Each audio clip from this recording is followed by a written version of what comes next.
नेपाली दिदीबहिनी तथा दाजुभाइहरू, जनता र राजाको संयुक्त प्रयत्नबाट 75 वर्ष अघि नेपालमा प्रजातन्त्रको मिरमिरे घाम उदाएको सुखद दिवसको सम्झना गर्दै हामी सबै नेपालीलाई हार्दिक शुभकामना व्यक्त गर्दछौँ।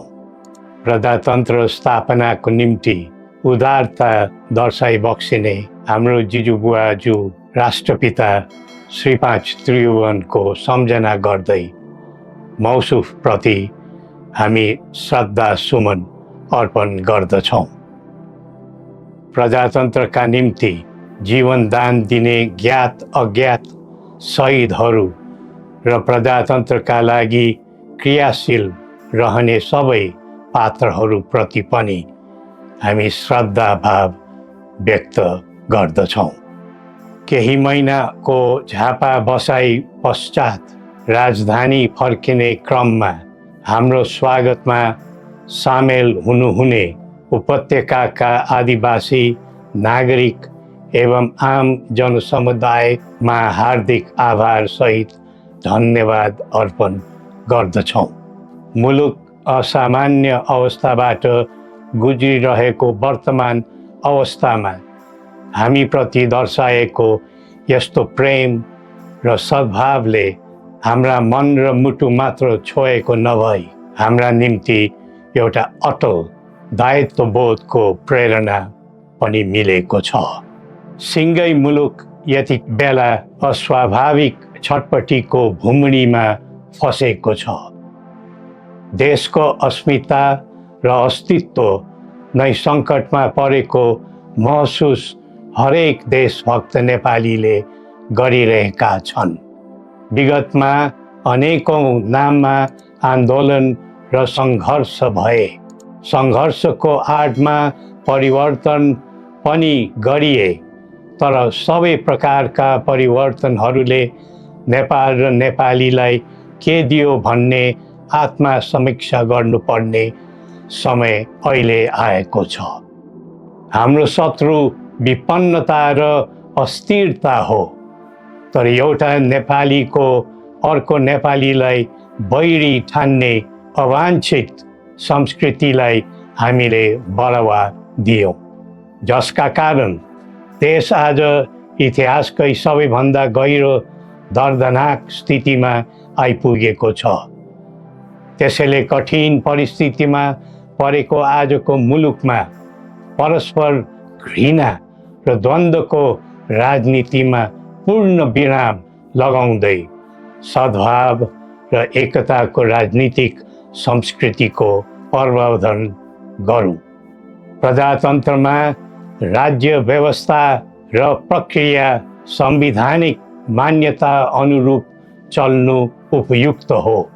प्रजातान्त्रिक प्रणालीमा प्रतिनिधि छनौटको आवाधिक निर्वाचन एक स्वाभाविक प्रक्रिया भए तापनि यतिखेरको आम जनभावना यो छ कि मुलुकमा पहिले राष्ट्रिय समस्याको समाधान गरेर मात्र आसन्न निर्वाचन प्रक्रियातर्फ जानु उचित हुने र निर्वाचन पछि कुनै द्वन्द्व, अशान्ति र खिचातानी नहोस् भन्ने विषयलाई ध्यानमा राखेर राष्ट्रिय सहमति र सबैलाई समेटेर जाने समझदारी बनाएर मात्र निर्वाचनमा जाँदा नै त्यसले सही बाटो समात्ने थियो।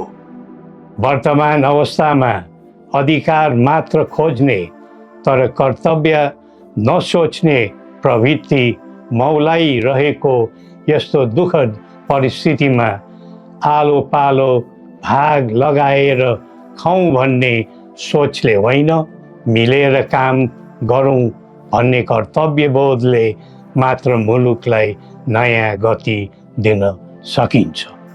प्रजातन्त्रमा जनता आफै जागरुक बनेर समाज र राष्ट्र सेवाको सत्कर्ममा अग्रसर हुनु पाउनु पर्ने हो, तर कसैलाई खुसी पार्नु पर्ने अनि कसैबाट तोकिनु पर्ने बाध्यात्मक व्यवस्थाको जन्जिरमा बाँधिनु परेको छ। देशको भू बनोट तथा समाजको प्रकृति सुहाउँदो व्यवस्था र प्रणालीले मात्र दिगो र सकारात्मक परिणाम दिन सक्छ। आम जनताको समग्र हित हुने तथा विश्व सामु नेपालीको उच्च शिर हुने व्यवस्था नै प्रजातान्त्रिक व्यवस्था नेपाललाई सुहाउँछ। कुनै व्यवस्थाको राम्रा र असल पक्षहरू टिप्नु र राख्नुपर्छ। जुनै व्यवस्थाको नराम्रो र खराब पक्षहरू हुन्छन् त्यस्तालाई फाल्नु र फ्याँक्नुपर्छ। त्यसैले विश्वका कैयौँ राष्ट्रहरू पहिले आफ्नो देश, पहिला आफ्नो जनता र पहिला आफ्नो आवश्यकता भन्दै त्यही प्राथमिकतामा प्रजातन्त्रको पाइला बसाइरहेका छन्। हो, हामीले पनि हाम्रो धरातलीय यथार्थमा उभिएर प्रजातन्त्रको प्रयोग, परीक्षण र प्रशोधन गर्दै जानु पर्दछ।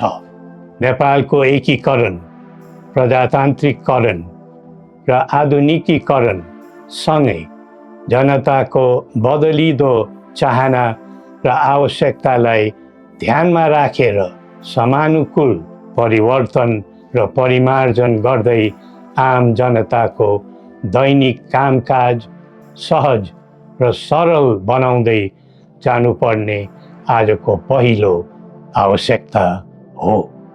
प्रजातन्त्रमा सबै थरी विचार, सबै थरी संस्कारको आधार हुनु पर्दछ।